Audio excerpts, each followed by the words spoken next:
preços do petróleo, gente, seguem, portanto, diante de tudo isso, com essa trajetória de alta, a segunda semana consecutiva. Olha, nessa quinta-feira, o barril atingiu a máxima de mais de 3 semanas, impulsionado por esses impasses todos que eu vim explicando aqui para vocês. É sobre isso que a gente vai conversar agora com o Eberaldo de Almeida Neto, ele que é ex-presidente aqui do Instituto Brasileiro de Petróleo e Gás, já está aqui comigo. Meu querido, muito bem-vindo, sempre bom te ouvir por aqui, bom dia para você. Bom dia, Débora, bom dia a todos. Eberaldo, eu já vinha lembrando aqui quem está nos assistindo que a novidade, né, nessa semana foi a gente ter Donald Trump ameaçando também o Irã economicamente, né, de restringir mais as sanções, enfim, inclusive de também colocar sanções econômicas, enfim, ameaçar economicamente os países que se propuserem ajudar o Irã. E um dos países que a gente sabe que mais compra petróleo e que tem ajudado bastante o Irã nessa situação é a China. Até onde vai o poder de Washington de conseguir realmente trazer essa nova frente de uma guerra econômica nessa guerra do Oriente Médio que já dura meses? A gente já vai completar 6 meses agora, daqui a uma semana, né? E não vê perspectiva, conforme você anunciou aí, questões para sair, para uma saída negociada, parecem cada vez mais longe, né? E a questão econômica ela é central nesse processo. Durante muito tempo houve uma certa complacência, apesar do Irã estar sob sanção, mas o petróleo iraniano ele fluía para a Europa via Emirados Árabes, tinha empresas de trade, inclusive ligados a pessoas no poder no Irã, que misturavam petróleo vindo do Irã com petróleo dos Emirados Árabes para vender para a Europa. Então, se fez uma certa vista grossa para isso durante muito tempo. E, obviamente, que o dinheiro é movimentado ao longo desse tempo, né? Muito dinheiro em países em torno do Golfo Pérsico e fora de lá também. Então, se estima hoje mais de 100 bilhões de dólares do Irã sob sanção americana em vários lugares do mundo. Então, a questão ela tem um fundo econômico muito forte. A própria Guarda Revolucionária Iraniana, que é a ala mais dura, que tem contestado um pouquinho a questão das negociações, o que é natural, né? Ela tem um poder econômico muito grande, ela detém grande parte do PIB iraniano, fica na mão de algumas pessoas ligadas à guarda e que também tem investimentos no exterior. Então, nós vivemos um quadro crônico, né? A gente tem visto aí, durante meses, a coisa não desata, a volatilidade muito grande no preço do petróleo, e para sair disso está muito difícil. Talvez entre um quadro agudo, né, alguma coisa que vai gerar mais repercussão, mais preço de petróleo até mais alto, para que se saia desse quadro crônico que a gente tem vivido. E a intenção americana agora é focar nos recursos econômicos, né, tentar dificultar um pouco mais. A gente viu que os próprios Emirados Árabes já reagiram um pouco mais. Durante muito tempo, os Emirados Árabes foram como um quintal ali do Irã, fica muito próximo, muitos iranianos vivendo ali e investindo o seu dinheiro, né, obtido das mais variadas maneiras, e agora o próprio governo dos Emirados tem colocado um discurso muito mais duro com relação aos iranianos que vivem lá e aos recursos iranianos lá. Então a questão agora está no foco eminentemente econômico, que é onde a coisa de fato se dá. Você acaba de me dizer que a volatilidade no petróleo é um quadro crônico. Eu fico imaginando aqui qual o tamanho do desafio das empresas, né, que exportam petróleo, enfim, importam e exportam, precisam trabalhar com base nesse preço do barril do petróleo. Como que elas estão fazendo para lidar nesse momento? Como lidar e como precificar esse quadro que é crônico e que não tem nenhuma sinalização de ser resolvido, porque os contratos a gente sabe que são trabalhados sempre, né, num prazo futuro, mas se a gente não tem nem certeza do que está acontecendo agora, imagine no futuro. Então, qual que tem sido a realidade dessas empresas? Esse risco já está precificado, já está sendo embutido nos preços. A consequência para a gente vai ser maior no médio prazo do que no curto prazo. Como que você está avaliando esse risco para as empresas? Como que elas estão lidando com esse problema, então, agora, crônico, que é essa volatilidade do petróleo? O preço ele é dado pelo mercado, né? Então, os agentes, os vários agentes que produzem, que participam do trading, né, da venda, e os consumidores, eles analisam a questão do estoque. O estoque é um balizador do preço e veem, quer dizer, estoque está diminuindo numa taxa bastante grande, é sinal que vai ter escassez, tendo escassez o preço sobe para poder regular. Então, assim, a Agência Internacional de Energia, ela projeta para esse ano uma redução no consumo médio de 1,6 milhão de barris por dia.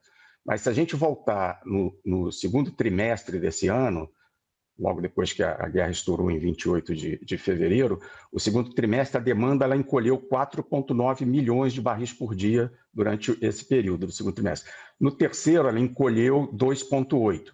Então, essa projeção de média no ano de encolhimento da demanda de 1,6, na minha visão, ainda é otimista, porque a Agência Internacional de Energia ela prevê um aumento do consumo agora no quarto trimestre, com preço alto, provavelmente vai estar alto, obviamente que a demanda vai ser um pouquinho ofendida. Do outro lado, o suprimento, a Agência Internacional de Energia, ela projeta uma redução média no ano, quer dizer, um pouco mais, um pouco menos, mas a média no ano seria em torno de 4,3 milhões de barris nesse suprimento. Quer dizer, pelas contas da agência, pela projeção que ela faz, teria uma redução entre oferta e demanda de 2,7 milhões de barris por dia na média do ano.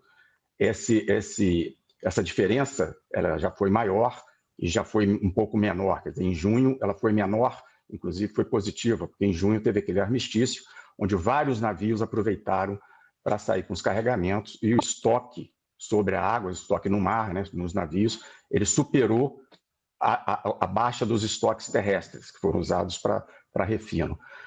Então, assim, a questão do preço ela é dada muito em função disso. Agora, um outro ponto que muitas vezes não se comenta e que eu acho que é tão ou mais importante é a questão do refino, né?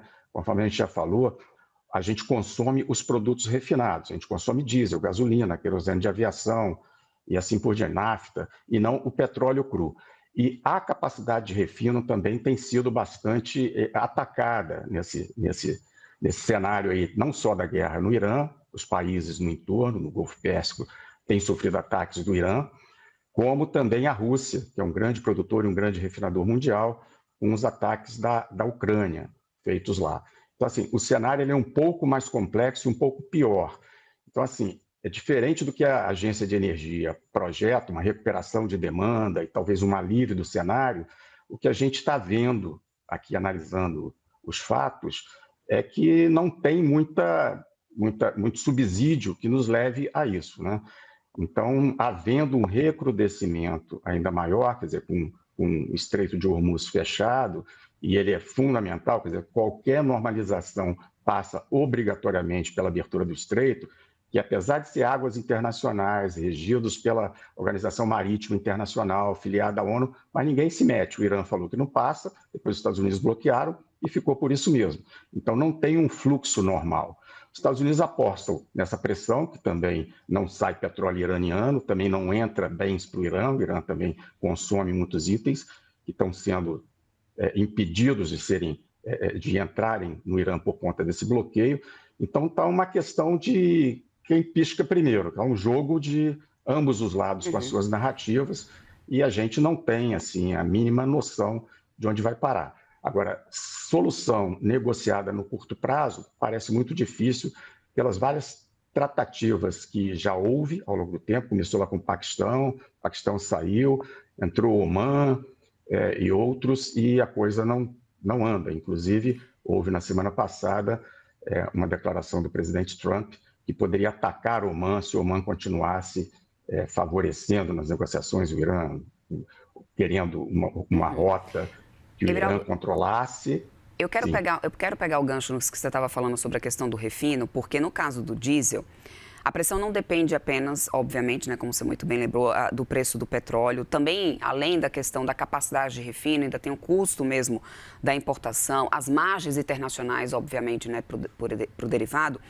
Aí eu quero tentar localizar um pouco da situação do Brasil nessa história. Se o Brent permanecer perto dos níveis atuais, né, que a gente está e com esse problema crônico da volatilidade que você nos traz, Onde o problema deve aparecer no Brasil? A partir de quando? Qual o nível do Brent que se torna algo preocupante para o Brasil? A gente ainda continua com subsídios aqui em relação aos preços dos combustíveis para tentar aliviar esse preço para a ponta final para o consumidor, mas qual que é uma margem preocupante do nível do Brent lá fora para o Brasil nesse momento? Débora, é complicado. O governo, quando ele analisou o conflito, ele tinha talvez a expectativa que fosse uma coisa de curtíssimo prazo. E curtíssimo prazo, ele preferiu subsidiar diesel e gasolina do que verificar o impacto na economia. De fato, o impacto na inflação seria muito grande e o governo assumiu isso, já que o governo também aumentou a sua arrecadação, já que o Brasil exporta petróleo cru, né? Mas a gente importa muito diesel, em torno de 30%, às vezes um pouco mais, às vezes um pouco menos, porque o consumo é sazonal, principalmente em função de safra, de colheita.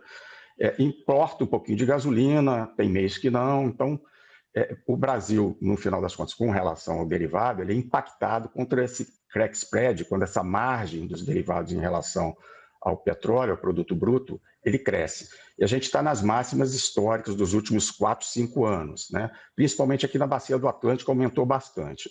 E a gente importava muito diesel da Rússia, chegou a importar grande parte do total importado vinha da Rússia.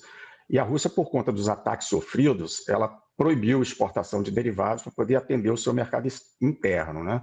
Então, a questão ela vem cada vez mais recrudescendo e o impacto ele já chega, ele está sendo de fato seguro, né? Tem vamos dizer assim, um escudo que o governo criou à custa de subsídio, mas não dá para segurar muito tempo. Inclusive, o fiscal do Brasil não está lá muito bem, então é uma questão extremamente complexa e se esse conflito perdurar por muito mais tempo, vai ser inevitável passar isso por preço e o impacto será enorme na economia.